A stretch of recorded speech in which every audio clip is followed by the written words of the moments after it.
اعوذ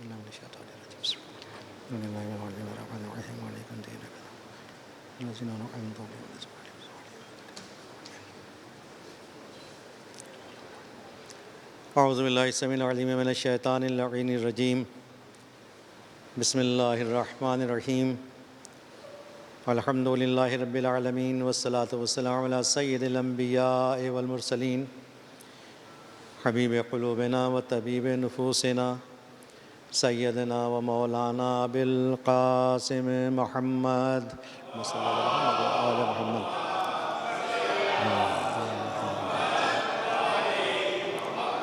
وأهل بيته الطيبين الطاهرين المعصومين المظلومين أما بعد فقد قال الله تبارك وتعالى في القرآن المجيد والفرقان الحميد بسم الله الرحمن الرحيم وكل شيء أحصيناه في إمام مبين صلوات پڑھ لیں محمد وعلى محمد.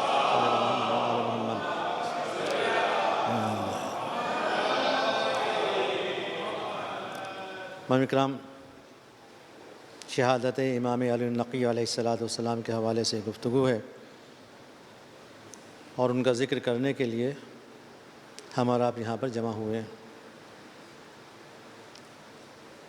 ہر اللہ کا بھیجا ہوا ہادی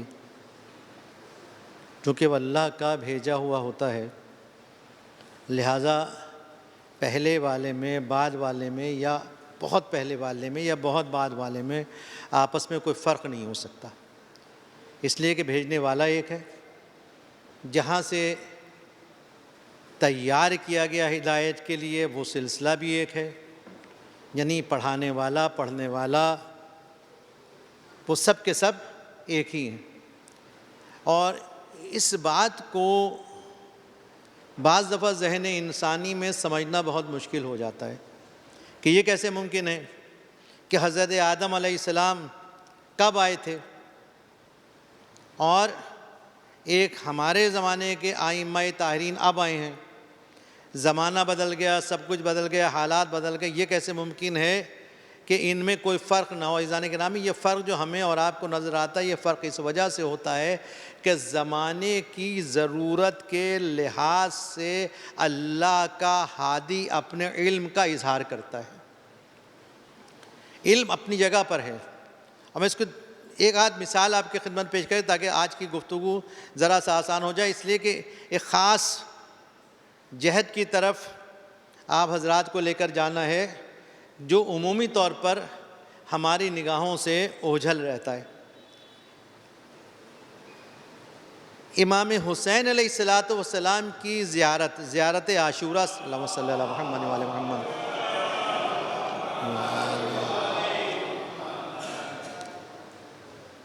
یہ مومن پڑھتے ہیں، پڑھتے رہیں گے انشاءاللہ، لیکن جب اس کی آپ جا کر سند پڑھتے ہیں جو معصومین کی خود عطا کی ہوئی ہے کہ چھٹے امام سے پانچویں امام، پانچویں سے چوتھے، چوتھے سے امام حسین، پھر امام حسن، مولا کائنات، خدا کے رسول، اور خدا کے رسول نے کہا جبریل، اور جبریل اللہ سے لے کر آئے زیارت امام حسین علیہ السلام، اس کا نام ہے زیارت عاشوراء۔ اب آ کہنا چاہیے اللہ سے، تو اللہ کی طرف سے جب آئی ہے تو یہ نہیں کہ اللہ نے جب بھیجی تھی تو اس وقت بنائی ہوگی، تیار کی ہوگی، اللہ کے علم میں موجود تھی، لوح محفوظ میں موجود تھی، اور جو لوگ اس عرصے کے دوران زیارت کر رہے تھے یہ نہیں کہ وہ زیارت عاشوراء سے محروم رہے ہوں گے، بلکہ وقت نہیں آیا تھا کہ ذہن انسانی اس کو برداشت کر سکے، لہٰذا ایک انتظار کروایا گیا۔ اب یہ معصومین کی حقیقتوں کو سمجھنا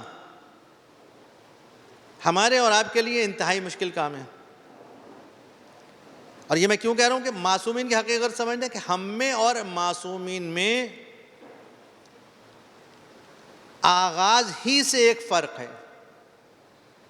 ہم پیدا ہوتے ہیں جاہل، معصوم پیدا ہوتا ہے عالم۔ اور میں آپ کے اس وجہ سے کہ آپ حضرات ولادت معصومین علیہ السلام کے احوال اکثر و بیشتر سنتے رہتے ہیں، ہم آتے ہیں دنیا میں روتے ہوئے، اور اگر نہیں روتے تو رلائے جاتے ہیں، اپنے ہوش میں نہیں ہوتے کہ ماں کی ضرورت ہے، دائی کی ضرورت ہے.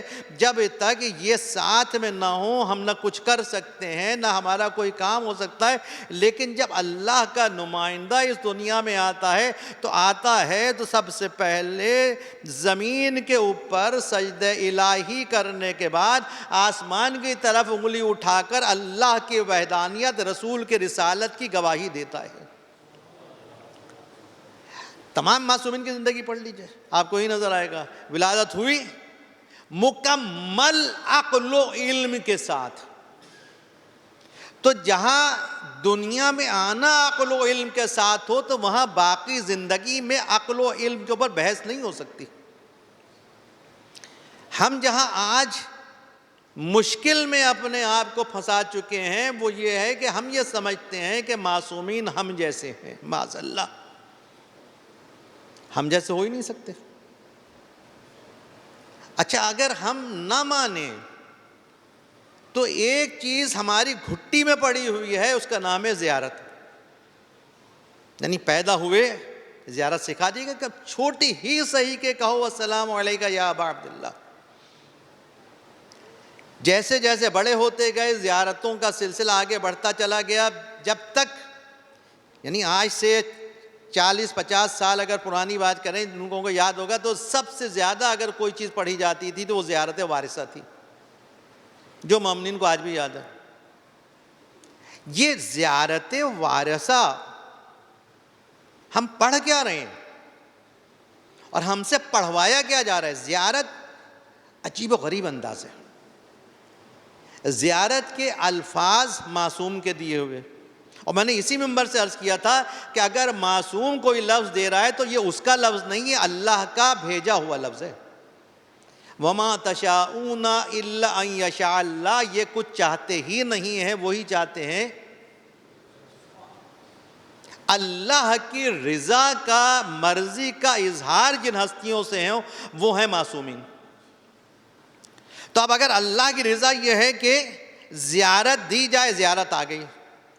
اگلی اللہ کی رضا کیا؟ اللہ کی دوسری رضا یہ ہے کہ زیارت اس طریقے سے دی جائے کہ زیارت کرنے والا براہ راست جس کی زیارت کر رہا ہے اس سے کہے. الفاظ ہمارے ہوں گے لیکن کہے گا یہ بارے اللہ یہ تو نے الفاظ کیوں دیے ہیں؟ کہ اس وجہ سے ہم دینا چاہتے ہیں کہ تمہیں ان کی کیا معرفت، تم تو اپنے علم کے ساتھ روزانہ ایک نئے لفظ کا اضافہ کرتے چلے جاؤ گے، پھر اس بحث میں الجھو گے کہ یہ لفظ صحیح تھا غلط تھا، کہیں ان کی شان میں گستاخی تو نہیں ہو گئی، کہیں غلو تو نہیں ہو گیا، کوئی ایسی بات تو نہیں ہو گئی جس سے اللہ اور محمد والے محمد ناراض ہو جائیں، لہٰذا الفاظ ہم دیں گے. اب جب الفاظ ہم دیں گے تو اب تاریخ انسانیت آگے بڑھتی چلی گئی. رسالت مآب صلی اللہ علیہ وسلم کے بعد امیر المومنین کی زندگی آئی، امام حسن کی آئی، امام حسین کی آئی. اب یہ سلسلہ چلتا چلا گیا یہاں تک کہ انسانیت امام علی النقی علیہ السلام کے دروازے پر پہنچی. صلی اللہ علیہ وسلم.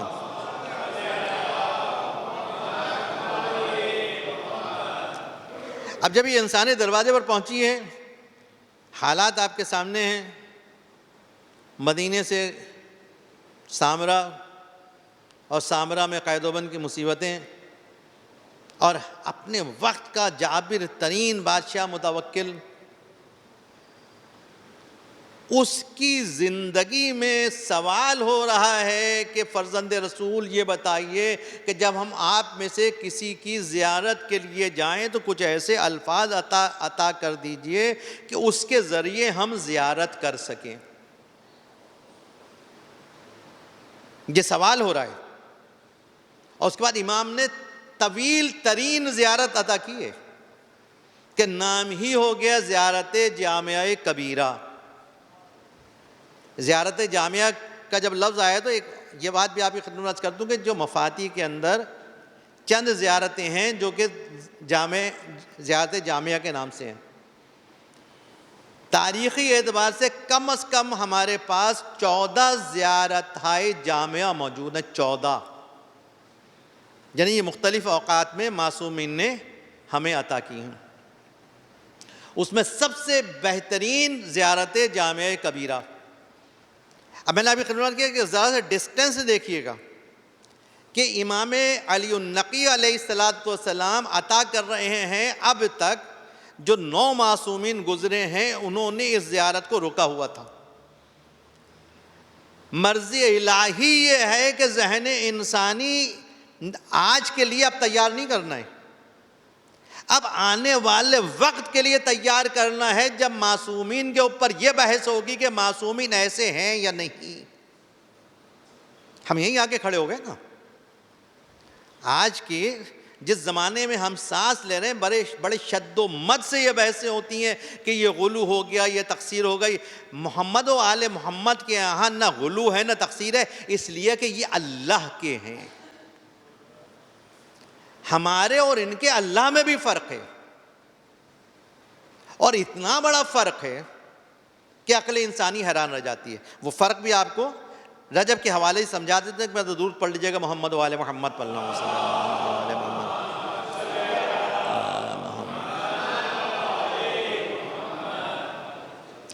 آپ سب وہ حضرات ہیں جو یقینی طور پر ذوق رکھتے ہیں عبادتوں کا. اچھا، اب رجب، شعبان اور رمضان کے جو اہتمامات ہو رہے ہیں صاحبان ایمان کے یہاں، تو دیکھ کر اندازہ ہوتا ہے کہ تعلق بڑھتا جا رہا ہے. یعنی جو کرتے ہیں وہ پورے احترام اور مکمل طور پر وہ تمام اعمال انجام دیتے ہیں کہ جو دینے چاہیے. اچھا، اب رجب میں بہت سارے اعمال ہیں، نمازیں اس میں ہیں، دعائیں اس میں ہیں، روزے اس میں ہیں، ساری چیزیں. اب آپ مجھے بتلائیے کہ کون ایسا شخص ہے جو ان سب چیزوں پر عمل کر سکتا ہوگا؟ کہ سارے روزے بھی رکھنے ہیں، ساری نمازیں پڑھنی ہیں، نمازوں کی تعداد جا کے دیکھیے گا کتنی ہے تو آپ کو سمجھ میں آئے گا. پھر دعائیں، طویل دعائیں، 1000 مرتبہ روزانہ لا الہ الا اللہ پڑھو، 1000 مرتبہ استغفار پڑھو، کوشش کرو کہ 1000 مرتبہ قل اللہ پڑھو. آپ پڑھتے رہیے. آپ تو اب سوال یہ ہے کہ کاروبار دنیا کا بھی انسان انجام دے گا. تو اسلام ہے آسانی کا مذہب. جب اسلام ہے آسانی کا مذہب تو ایک چھوٹی سی، بہت چھوٹی سی چیز جس کا ہمیں احساس بھی نہیں ہوتا، وہ اللہ نے اپنے حبیب کے ذریعے جو رحمت للعالمین نے ایک چھوٹی سی رحمت عطا کی ہے، بہت چھوٹی سی، اثر میں بہت بڑی. اب یہ سارے اعمال ایک طرف ہیں، نمازیں، دعائیں، روزے، یہ سب ایک جگہ پر ہیں. یہ چھوٹا سا عمل ایک جگہ پر کہ ارشاد فرمایا کہ اگر کوئی شخص پہلی رجب، 15 رجب اور آخر رجب میں صرف غسل کر لیتا ہے تو یہ غسل اس کو گناہوں سے اس طریقے سے باہر لے آتا ہے جیسے ابھی ماں کے پیٹ سے پیدا ہوا ہو. یہ ہے محمد و آل محمد کا اللہ کہ تمہارے جسم سے میل نہیں گر رہی ہے، تمہارے جسم سے تمہارے گناہ جھڑ رہے ہیں. یہ ہے محمد و آل محمد کا اللہ. تو اب ان کی حقیقت کو کون سمجھے گا؟ تو اب انہوں نے چاہا کہ قیامت تک کے لیے اس بحث کو بند کر دیا جائے کہ معصومین کی حقیقت کیا ہے. زیارت جامع کبیرہ عطا کی گئی، طویل زیارت ہے، لیکن چند جملے تبرکاً آمدار خدمت پیش کروں تاکہ ایک چیز سمجھ میں آ جائے کہ جب معصوم گفتگو کرتا ہے تو کتنی مکمل ہوتی ہے، اور اگر ہم اس کی حقیقت تک نہ پہنچ سکیں تو ہم کس چیز سے محروم رہتے ہیں. آیت اللہ ناصر مکارم شیرازی نے، خداوند عالم ان کو طول درجات عطا کرے، موجودہ زمانے میں صرف زیارت جامعہ کے سلسلے جو لوگوں نے کہا تو کئی درس ہیں جس میں انہوں نے بنیاد یہ بتائی کہ جس طریقے سے قرآن سورس ہے، جس طریقے سے حدیث سورس ہیں، اسی طریقے سے 2 سورس اور ہیں. ایک کا نام ہے دعائیں اور ایک کا نام ہے زیارت. اچھا، عمومی طور پر ہم دعاؤں اور زیارت کو سورس سمجھتے ہی نہیں ہیں. اب آغاز کیا ہو رہا ہے؟ بسم اللہ الرحمن الرحیم. اچھا، اب یہاں پر زیارت، کچھ زیارتوں کے ساتھ ایک حکم ہے. اب وہی حکم ہے کہ پہلے اللہ کی کبریائی کا اعلان کرو، کہو اللہ اکبر۔ اس وجہ سے جب تم یہ کہو گے اللہ کی بارگاہ میں تو تمہیں سمجھ میں آئے گا جن کے متعلق تم یہ گفتگو کر رہے ہو، یہ الفاظ ادا کر رہے ہو، ان کی حقیقت کیا ہے۔ پھر تمہاری زبان پر بے ساختہ آئے گا وہ اللہ کتنا بڑا ہے جس نے محمد و آل محمد کو خلق کیا۔ آغاز کہاں سے؟ السلام علیکم یا اہل بیت النبوہ ومعدن الرسالہ ومحبت الوحی۔ اب یہ کس کے اوپر ہے؟ ایک پہ نہیں سلام، السلام علیکم رسول سے لے کر امام زمانہ علیہ السلام تک سب کے اوپر برابر سے جہاں سلام ہو اسے زیارت جامعہ کہتے ہیں۔ کوئی فرق نہیں، سب کے اوپر۔ یہ ہیں کون؟ سب۔ اب یہ اگر سب کے اوپر سلام ہے تو اب جتنی گفتگو ہوگی سب کے متعلق ہوگی۔ اب اگر سب کے متعلق ہوگی تو سب میں یہ صفات پائی جاتی ہیں۔ السلام علیکم یا اہل بیت النبوہ، سب کے سب نبوت کے گھر والے ہیں۔ بحث دنیا کرتی رہتی ہے علی و فاطمہ کے متعلق، امام علی النقی علیہ السلام کہہ رہے ہیں ہم اہل بیت نبوت ہیں اتنی نسلیں گزرنے کے بعد۔ دیکھیں پڑھنا بہت آسان ہوتا ہے، حقیقت تک پہنچنا بہت مشکل ہوتا ہے۔ السلام علیکم یا اہل بیت النبوہ ومعدن رسالہ، رسالت کی کان ہے، جہاں سے رسالت نکلے۔ آپ سمجھ رہے ہیں؟ جہاں سے ایکسٹریکشن ہوتے، مائنز سے ایکسٹریکٹ کیا جاتا ہے، چیزیں نکالی جاتی ہیں، تو جہاں سے رسالتیں نکلیں وہ آل محمد کہلاتے ہیں۔ اب جائیے بحث کیجئے کہ آل محمد کی کیا شان ہے انبیاء کے مقابلے میں۔ وَمَحْبَتَ الْوَحْيِ، اور جہاں پر وحی اترتی ہو اس گھر کو آل محمد کا گھر کہتے ہیں۔ اور یہی وہ منزل تھے کہ امام جعفر صادق علیہ السلام آل محمد۔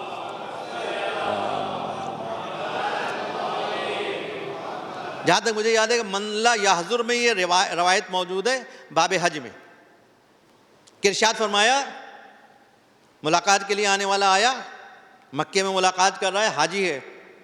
امام نے کہا بھائی اگر تم مدینے میں ہم سے ملاقات کرتے تو ہم تمہیں آثار وحی دکھلاتے۔ کہاں رسول، کہاں چھٹے امام؟ وہ اس وقت کہہ رہے ہیں کہ آثار وحی ہمارے پاس محفوظ ہیں۔ کیوں نہ ہو، جس کا گھر ہو تو گھر میں چیز محفوظ رہتی، کبھی ضائع نہیں ہوتی۔ یہ سلسلہ آگے بڑھتا چلا جائے گا۔ اس کے بعد کہا کہ یہ کون ہیں؟ یہ وہ ہیں جو معدن العلم ہیں، علم کی کانیں ہیں، علم کی مائنز ہیں۔ عزیزان گرامی، اگر علم چاہیے تو ان کے پاس جا کر محنت کر کے لینا پڑے گا۔ اب پوری دنیا چلے جائیے علم نہیں ملے گا جب تک ان کے پاس نہ پہنچیں۔ وَخُزَّانَ کیا ہے؟ خزانے ہیں۔ یہ خزانے ہیں۔ یہ آپ دیکھتے ہیں پانی جس میں اسٹور کیا جاتا ہے اس کو عربی میں خزان کہتے ہیں۔ اب جتنا بڑا ہو، جہاں کائنات کے علم محفوظ ہوں انہیں آل محمد کہتے ہیں۔ اچھا اب یہ ساری گفتگو ہوتی چلی گئی تو اب کہا کہ تم یہ کہو اشہد انکم، میں گواہی دیتا ہوں۔ جس نے کبھی زیارت جامعہ ایک دفعہ بھی زندگی میں پڑھ لی ہو، وہ معصومین کے متعلق یہ بحث کرے کہ پتہ نہیں ایسے ہیں نہیں ہیں، غلو ہو رہا ہے نہیں ہو رہا، تو عزیزان گرامی سب کچھ ہو سکتا ہے، اس نے زیارت نہیں کی ہے۔ اس لیے کہ یہ گواہی دے رہا ہے، اشہد انکم، میں گواہی دیتا ہوں کہ آپ سب، یعنی ایکسیپشن نہیں ہے کہ ان کو اس 14 میں سے ان کو نکال دو، ان کو نہیں، سب کے سب ایسے ہی ہیں۔ اور بس ایک جملہ سن لیجئے اور اس پر زحمتوں خاتمہ ہو جائے گی، اس وجہ سے ورنہ گفتگو بہت طویل ہو جائے گی۔ اب یہ گواہی آگے بڑھتی چلی جا رہی ہے۔ اب کہا والحق معکم، حق آپ کے ساتھ ہے۔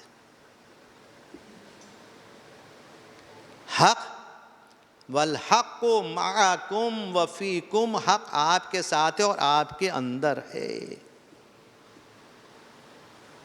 ومنکم، اور آپ ہی کی طرف ہے، وإلیکم، اور یہ حق جاتا بھی آپ ہی کی طرف ہے۔ اب حق کے اوپر صرف گفتگو ہو رہی ہے، 6 لفظ استعمال کیے ہوئے جس کا میں تعلق بتلایا ہے کہ حق اور محمد و آل محمد میں تعلق کیا ہے۔ علی المال حق کی حدیث تو یاد ہے نا؟ تو کیا بتلا رہے ہیں امام اہل النقی علیہ السلام، تم نے پہلے علی کو دیکھا تھا، آخری علی تک پہنچو تو صحیح۔ والحق معکم وفیکم ومنکم وإلیکم وانتم اہلہ ومعدنہ، اور آپ کون ہیں؟ آپ وہ ہیں جو حق کے اہل ہیں، آپ کے علاوہ کائنات میں کوئی حق کا اہل نہیں ہے۔ اور حق کی کان جہاں صرف حق پایا جاتا ہو اسے آل محمد کہتے ہیں۔ تو اب اگر دیکھنا ہے کہ کون حق پر ہے، کتنا حق پر ہے، تو اسے مرنے کا انتظار کرنے کی ضرورت نہیں ہے، اپنے تعلق کو سمجھتا چلا جائے کہ کیا تعلق ہے میرا محمد و آل محمد کے ساتھ۔ جتنا یہ تعلق بڑھتا جائے گا اتنا ہی انسان حق کی طرف سفر کو اور زیادہ تیزی سے طے کرتا جائے گا، اس لیے کہ حق فیکم، ان کے اندر حق ہے۔ جیسے اب حق، اب فیکم کو میں آپ کو بتا دوں، قرآن کی ایک آیت کو لطف آئے گا آپ کو کہ معصومین کے الفاظ جو استعمال کرتے ہیں وہ کہاں کہاں فی، جو حق میں ڈوبے ہوئے ہیں کون ہیں؟ آل محمد۔ ٹھیک، ہم سے کیا مطالبہ کیا گیا سورہ شورى میں؟ قُلْ لَا أَسْأَلُكُمْ عَلَيْهِ أَجْرًا إِلَّا الْمَوَدَّةَ فِي الْقُرْبَى، یہ حق میں ڈوبے ہوئے ہیں، ہمیں مودت میں ڈوبنا ہے۔ آواز آئے گی، تم دیکھتے ہو جیسے حق میں ہم ڈوبے ہوئے، تم اسی طریقے سے ہماری مودت میں اپنے آپ کو ڈبا دو۔ مودت اختیار نہیں کرنی ہے۔ دیکھیں قرآن فہمی کا شور مچانا بہت آسان ہے، قرآن کی حقیقتوں تک پہنچنا بہت مشکل ہے۔ جب تک عربی لینگویج پر انسان کو کمانڈ نہیں ہوگی کبھی قرآن سمجھ میں ہی نہیں آ سکتا۔ کہیں نہیں کہا قرآن نے کہ مودت اختیار کرو، مطالبہ یہ کیا گیا ہے کہ مودت میں ڈوبو۔ جب پیدا ہوئے تھے تو ماں باپ نے ڈبا دیا تھا، اب جب باہر نکلو تو روز قیامت ان کے سامنے جا کر نکلو، یہ ہے مودت۔ اور اگر یہ مودت تمہیں سمجھ میں نہ آئے کہ اس مودت کا نتیجہ کیا ہوتا ہے اور مودت کہاں تک پہنچائے گی، تو کچھ کرنے کی ضرورت نہیں ہے۔ کربلا والوں سے جا کے پوچھو جنہوں نے حق مودت ادا کیا تھا۔ کمال مودت کی جو آخری حد پر فائز ہوں وہ ہیں شہدائے کربلا۔ دیکھیں میں نے آپ کو کہا نا، جب فی کا لفظ ہے تو اب جس چیز میں انسان ڈوبا ہوا ہے وہی چیز نظر آئے گی، اس کے علاوہ کچھ ہو سکتا ہے؟ اگر آپ کے پاس کالے رنگ کا پانی ہے، ایک بچے کے پاس لال رنگ کا پانی، اسکولوں میں ہوتا ہے مختلف رنگ کے پانی ہے، آپ اس پانی میں جو چیز ڈالیں گے اسی رنگ کی باہر نکلے گی یا نہیں نکلے گی؟ تو اگر میں اور آپ مودت آل محمد میں ڈوبے ہوئے ہیں تو جب باہر آئیں گے تو کیا نظر آئے گا کہ یہ آل محمد والے ہیں۔ لیکن یہاں نہیں، وہاں، یہاں تو ڈوبے رہنا ہے۔ قبر میں چلے جاؤ ڈوبے رہو، تاکہ پھر انہی کے ساتھ ساتھ سفر کرتے رہو۔ میدان حشر میں آؤ ڈوبے رہو، جب قیامت میں آ جانا تو پھر تم ان کے ساتھ کھڑے ہو گئے، اس وجہ سے چلے تھے ان کے ساتھ، پہنچو گے ان کے ساتھ۔ یہ ہے کمال مودت۔ اب یہ کمال معدت کو میں نے آپ کو عرض کیا کہ بتلا رہے ہیں کون؟ کربلا والے۔ اب کیسے بتلایا؟ آپ ظاہر ہے کہ امام علی نقی علیہ السلام کے مصائب شاید رہ جائیں گے کہ 1 2 3 4 کم از کم 72 تو مشہور ہیں، یہ سب شہدائے کربلا ہیں۔ یہ کون ہے؟ جو معدت فی القربہ کے اندر ڈوب چکے ہیں۔ اچھا، اب یہ ڈوبنے کے لیے یہ شرط نہیں ہے، میں نے ایک پہلے جملہ کہا کہ پیدا ہوئے تو یہ اس کے لیے ہے جو پیدا مومن ہوا ہے تو معدت میں ڈوبا ہوا ہے، لیکن جو کل جا کے مومن بنے گا وہ تو وہیں سے ڈوبے گا نا، جو زندگی کے آخری لمحے مومن بنے گا وہ وہاں سے ڈوبے گا۔ لیکن جہاں سے تمہارے پاس ایمان آ جائے، جہاں سے تمہارا ان کے ساتھ تعلق قائم ہو جائے، وہیں سے اپنے آپ کو ان کی معدت میں ڈبا دو۔ جب تم جہاں تمہیں احساس ہو گیا، راہ حق تمہیں مل گئی، وہاں سے تم نے معدت میں اپنے آپ کو ڈبایا، تو اب جو پہلے سے معدت میں ڈوبا ہوا تھا، جو آج ڈوبا ہے، ہم ان میں فرق نہیں کریں گے۔ اس وجہ سے فرق نہیں کریں گے، اب سب ایک ہی جیسے ہو چکے ہیں۔ مولا پتہ کیسے چلے گا؟ آپ نے اپنے متعلق بتا دیا کہ کہو کہ ہم سب ایسے ہی ہیں، کہا کہ ہم یہی تو بتلا رہے ہیں کہ جب تم اس منزل پر پہنچے گے تم بھی سب ایک جیسے ہوگے۔ اگر سمجھ میں نہیں آئے تو کربلا میں آ جانا، کہ مولا ہم کربلا پہنچ گئے، جاتے رہتے ہیں، پوری کوشش کرتے ہیں، بار بار جب موقع ملتا ہے ہم زیارت کے لیے چلے جاتے ہیں، کہیں سے کوئی کہہ دے چلنا ہے ہم چلے جاتے ہیں۔ مولا وہاں کہاں نظر آیا؟ کہا کیا ہو گیا تمہیں؟ امام حسین کی زیارت کی؟ کہا مولا کی۔ کہا حضرت علی اکبر کی زیارت کی؟ کہا کی۔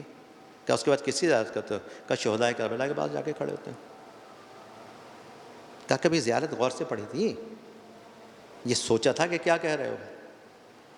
مولا زیارت کی، سلام کیا ان کو۔ کیا کس نے سلام کیا؟ کہ مولا لکھا ہوا تھا۔ کیا کبھی لکھا ہوا تھا تو اپنی زبان سے یہ کہہ کر بھی تو ادا کر دیتے کہ اے شہدائے کربلا ہم یہ کہہ رہے ہیں۔ اتنے سارے ہیں، کوئی زہیرقین ہے، کوئی مسلم نے اوسجا ہے، کوئی قاسم ہے، یہ سب ہے نا۔ اور چلتے چلتے کون ہے؟ ایک عیسائی جو ابھی آیا ہے، وہب بن عبداللہ کلبی، ابھی آیا نا، لیکن آتے ہی معدت میں ڈوب گیا۔ کہا آپ زیارت غور سے پڑھو، کیا تم اس کو سلام کر رہے ہو؟ کہا مولا کر رہے ہیں۔ کہا حبیب کو بھی کرو؟ کہا حبیب کو۔ کہا زہیر کو بھی کرو؟ کہا سب کو کیا کہہ رہے ہو؟ ہم کہہ رہے ہیں السلام علیکم یا اولیاء اللہ، اے اللہ کے ولیو تم پر ہمارا سلام۔ دیکھا آپ نے معدت کا نتیجہ کہ اگر حسین اللہ کے ولی ہیں تو جو معدت میں ڈوبے تھے وہ بھی اللہ کے ولی بن گئے۔ السلام علیکم یا اولیاء اللہ واحباہ، اے وہ لوگوں جو کہ تمہاری حقیقت یہ ہے کہ تم نہ صرف اللہ کے ولی ہو بلکہ اس کے پسندیدہ ہو۔ اگر حسین پسندیدہ ہیں تو شہدائے کربلا بھی پسندیدہ ہیں۔ حسین یہی بتلا رہے ہیں، یہ معدت میں ڈوب چکے تھے، اب ان میں ہمارا رنگ چڑھ چکا ہے۔ جب ہمارا رنگ چڑھ چکا ہے تو جہاں جہاں حسین نظر آئیں گے وہاں وہاں شہدائے کربلا نظر آئیں گے۔ جتنا سلام حسین کو ہوگا اتنا ہی سلام شہدائے کربلا کو ہوگا۔ جب بھی تم حسین کو یاد کرو گے ممکن نہیں ہے کہ شہدائے کربلا کو یاد نہ کرو۔ ارے تم کیا کہتے ہو؟ ہر شب جمعہ میں جب 1,24,000 انبیاء آئیں گے تو وہ بھی ان کی قبر پہ کھڑے ہو کے یہی کہیں گے السلام علیکم یا اولیاء اللہ واحباہ، السلام علیکم یا اصفیاء اللہ وعبداہ۔ میں کہوں گا مولا یہ آپ کے چاہنے والے کیسے تھے؟ کہا اسی وجہ سے میں نے کہا تھا نہ میرے جد کو ایسے ملے، نہ میرے بابا کو ایسے ملے، نہ میرے بھائی کو اتنے ملے جتنے چاہنے والے مجھے ملے، کہ جو اس بات کا انتظار کر رہے ہیں کہ حسین کب مرنے کی اجازت دے، یہاں پر مرنے کے لیے بھی اجازت کا انتظار ہو رہا ہے۔ اور اگر جب جا رہے ہیں مرنے کے بعد تو بتلا رہے دیکھو معدد کس کو کہتے ہیں. اب وہ وصیت کر کے گفتگو ہوتی ہے کہ دیکھو جب کوئی مرتا ہے تو وصیت کی جاتی ہے, میں بھی تمہارے بعد جانے والا ہوں, اگر کوئی وصیت کر لیا تو کر دو. ایک دفعہ انگلی کا اشارہ کیا, ارے حسین سے ہوشیار رہنا, ان سے خبردار رہنا. اب حسین کی آواز آئی کہ تم سمجھے, ارے جب تک 14 کربلا میں سے ایک بھی زندہ تھا حسین کے جسم پر کوئی زخم نہیں تھا. ارے یہ ان کے جانے کے بعد اور جب یہ بھی چلے گئے, برابر کا بھائی بھی چلا گیا, ارے علی اکبر بھی چلا گیا, اب حسین تنہا رہ گیا. ارے کوئی نیزے مارتا ہے, کوئی تلواریں مارتا ہے, کوئی پتھر مارتا ہے, ارے کوئی گرم پانی ڈالتا ہے, اور فاطمہ کا لال گھوڑے سے زمین پر.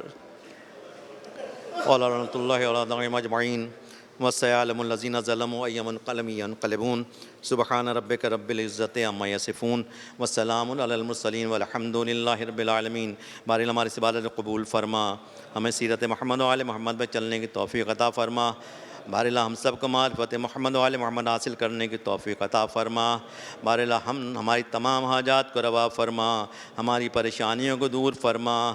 بار جو مقصود کے قرض کو ادا کر دے, جو بے روزگار ان کو بسر کار کر دے, جو حج و زیارت کے متمنی ان کو حج و زیارت نصیب فرما, جو بیمار ان کو شفائے کاملہ و عاجلہ عطا فرما. خاص و بیمار جن کی بیماری کی ہمیں خبر ہے, جن کی بیماری کے لیے ہم سے دعا کرنے کے لیے کہا گیا ہے یا وہ سمجھتے ہیں کہ ہم ان کے لیے دعا کر رہے ہیں, بار اللہ ایسے تمام بیماروں کی شفائے کاملہ و عاجلہ عطا فرما. بارے جب اولاد ان کو اولاد نرینہ و صالحہ عطا فرما, جو اولاد والے ان کو اولاد دنیا آخرت میں کامیاب فرما. جن کے گھر میں بچے بے شادی کے بیٹھے ان کو بہترین کفو عطا فرما. بارے جو قید و بند کی صعوبتیں سہ رہے ہیں ان کو جلد از جلد رہائی عطا فرما. بارے جو محمد و آل محمد کی محبت اور محدت میں اس وقت شدید پریشانی کی کیفیت میں ہیں کہ اپنے گھروں میں بھی نہیں جا سکتے, بارے اللہ ایسے تمام مومنین کے لیے فرج کے اسباب فراہم کر دے. بارے ہمارے گزشتگان کی مغفرت فرما, ان کے درجات کو بلند فرما. ظہور امام میں تاجیل فرما, امام زمانہ کی حفاظت فرما, امام زمانہ کو صحت و سلامتی عطا فرما. آخر امام حضرات سے گزارش ایک تصویر حمد 3 تصویر اخلاص پڑھ کے جملہ مومنین و مومنات اپنا عز و قربہ خاص طور بنیان مجلس کے ارواح کے مرحومین کے ارواح کو اصالہ ثواب کر دیجیے.